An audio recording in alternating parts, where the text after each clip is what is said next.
Network marketing के चक्कर में गिरवी रख दिया सोना, अब बच्चे के ऑपरेशन के लिए पैसा नहीं है। अब ये महिला बेचारी क्या करे। एक कंपनी है, ड्रॉपिंग टेबल मार्केटिंग है कंपनी का नाम, DTM।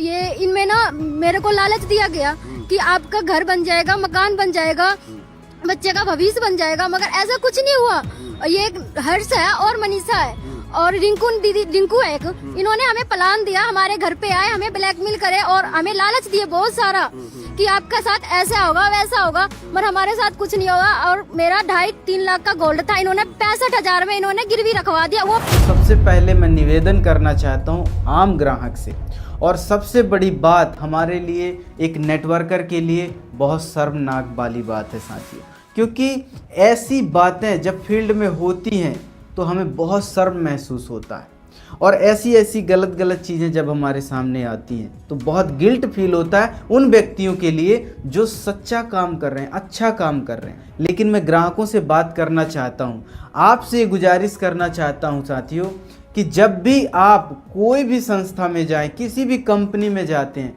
तो कम से कम आप उसके नियम कानून तो पढ़ लीजिए। याद रखिए, कभी भी बिना मरे स्वर्ग नहीं मिलता। कोई भी व्यक्ति कितना भी लालच देता है तो आपको थोड़ा सा तो दिमाग लगाना है, समझना है कि क्या ये सही है या गलत है। आप याद रखिए, हमेशा जब भी फ्रॉड होते हैं या किसी का बैंक अकाउंट हैक हो जाता है, मोबाइल हैक हो जाता है, जो भी चीज़ें होती हैं आज भी इस दुनिया में, ऐसा नहीं कि आपके साथ ही हुआ है, सबसे पहले जो होता है आपके माइंड को हैक किया जाता है। यानी आपके माइंड में ऐसे विचार घुसाए जाते हैं जिससे आपको शायद लालच पैदा हो, आपको डर पैदा हो, या जो भी ऐसी फीलिंग पैदा हो जिसके माध्यम से वो व्यक्ति आपके पासवर्ड, आपके अकाउंट, आपके धन तक पहुंच सकता है। पहुंचाते आप ही हो, कोई भी व्यक्ति जबरदस्ती नहीं कर सकता, आपका एग्रीमेंट ही रहता है, तभी जाके वो व्यक्ति ऐसा काम कर पाता है। पहले वो आपके भावनाओं से खेलता है, मोटिवेट करता है, ये डराता है, जो भी करता है, जैसा मैंने आपको कहा। तो आपको सावधान रहना है,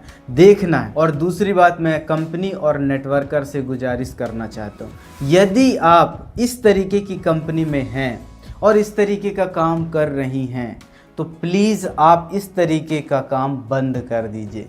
कभी भी किसी से ज्वाइनिंग फीस मत लीजिए। और उन नेटवर्करों को मैं बताना चाहता हूँ, ज़्यादा ज्वाइनिंग के चक्कर में आप इस तरीके का गलत कदम मत उठाएं, क्योंकि आप थोड़ा बहुत पैसा कमा भी लेंगे ना, तो उन नेटवर्कर भाइयों का भी सोचिए जिनके पास कुछ नहीं है और वो अपना स्ट्रगल कर रहे हैं और अपना लाइफ और कैरियर बनाने के लिए आगे बढ़ रहे हैं। हमें जिम्मेदारी लेना चाहिए कि किसी के साथ मार्केट में कोई भी चीज़ें गलत नहीं होनी चाहिए। और नेटवर्कर को हमेशा ध्यान रखना, एक अच्छा नेटवर्कर का ये कर्तव्य होता है कि जो हमारे रूल्स और जो हमारे गाइडलाइंस काम करते हैं, जिस तरीके की चीज़ें इंडस्ट्री बोलती है, उस तरीके की कोई भी कंपनी यदि रूल का फॉलो नहीं कर रही है, कानून का फॉलो नहीं कर रही है, उसको आपको कंप्लेन करना है। और कंप्लेन कहाँ करना है ये आप भली भांति जानते हैं। चैट विद सुरेंद्र बस के एपिसोड में इसके बारे में बहुत बारीकी से बताई जाती है। बहुत सारे लोग हैं जो मार्केट में हैं, वो पैसे लुटा रहे हैं उस पर, मतलब इन्वेस्ट कर रहे हैं, और कंपनीज बंद हो जाती है तो रिकवरी नहीं होती, 10-20% से ज़्यादा रिकवरी नहीं होती, क्योंकि ज़्यादातर जो पैसा रहता है वो ये प्रमोटर पहले ही साइफन ऑफ कर देते हैं, और बाकी का जो पैसा रहता है वो या तो लॉ फर्म्स की फीस में जाता है या तो करप्शन में जाता है, पॉलिटिकल लीडर्स को और ऑफिशियल्स को। इसीलिए हमने चालू किया एक अर्ली वार्निंग सिस्टम, जिसको हमने बोला स्कैम अलर्ट। तो जो भी कंपनी इंडिया में लॉन्च होती है उसके 1 महीने 1.5 महीने के अंदर ही वो हमारी रिसर्च शीट में आ जाती है, वीकली रिसर्च शीट में आ जाती है।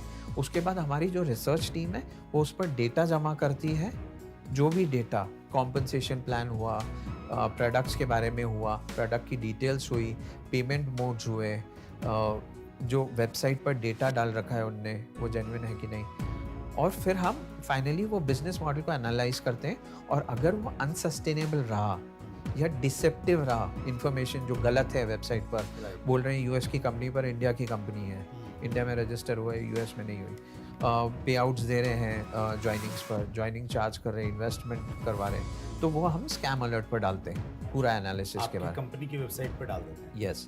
तो उससे क्या होता है कि जो पब्लिक है वो उसको एक्सेस करती है और देखती है कि ये कंपनी स्कैम अलर्ट में, तो वो ज्वाइन नहीं करती। अब उसके कारण क्या हुआ, हमको काफ़ी इंक्वायरीज आने लगी कि क्या ये कंपनी जेन्युइन है, क्या ये कंपनी जेन्युइन है कि नहीं। उसके कारण हमने और एक उस पर लिंक डाल दी, रिपोर्ट अ स्कैम। अच्छा, ओके। काफ़ी बार क्या होता है, हमारी जो रिसर्च टीम है उससे कोई डेटा मिस हो गया, क्योंकि काफ़ी कंपनीज बिना वेबसाइट के भी ऑपरेट करती है।